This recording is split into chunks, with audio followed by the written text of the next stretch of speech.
Alrighty, all you cool cats and kittens. Today we're going to build a circular base for our sort of cookie cutter imprint cookie cutter. That didn't make sense, but basically we're going to make round cookies with a sort of design in the middle of them. So we're going to go ahead and call this our cookie cutter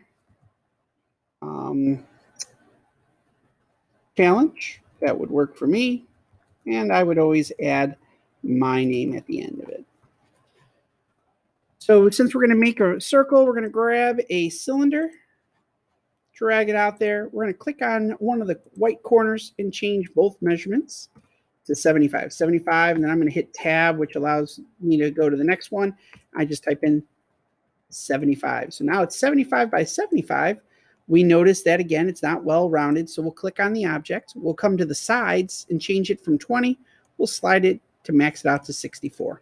So now we happen to have here a more round circle, which is muy bueno. I'm going to zoom out a little bit, and we're going to go ahead and I'm going to copy it. So Control C and then Control V to paste. I need a total of 3.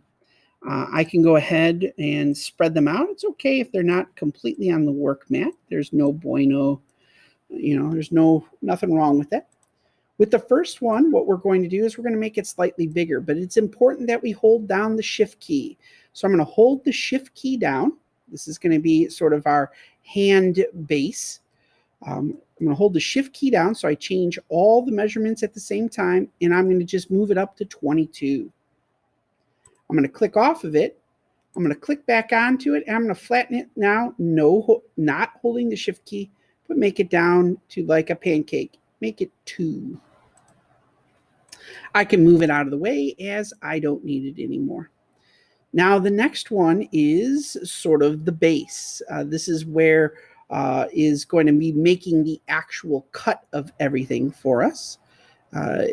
So we're just going to put this one to the side. And this one right here, we're going to hold down the shift key. And we're just going to squeeze it down to 19. There we go. Since this is going to be doing our cutting part, this is going to hollow out the circle. We're going to change it to a hole. And there we go. I am going to select all. I'm going to either go to the Align tool, or I'm going to click L for Align. I get my little aligning dots. I want to align it to the base. So I'm going to click on the base.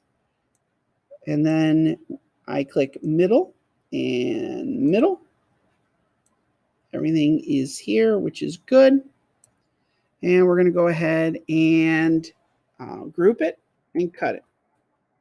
But my problem is I see that I didn't make the one tall enough, the whole part. So I'm going to go back. I'm going to go back. I'm going to just make this, not holding the shift key, just make it taller obnoxiously. Now we're going to go ahead and do the align again. So L to align. Click on the base, middle, and I lost my line, so we'll just quickly highlight everything. L to the base, and there we go. Now we got everything. Control G to group it, hollows out, and that right there, folks, is step 1. We have our cookie cutter, the little base at the bottom. So if yours looks something like this, awesome sauce. All right, we'll go ahead to the front. So it's ready to rock and roll tomorrow. Get her done.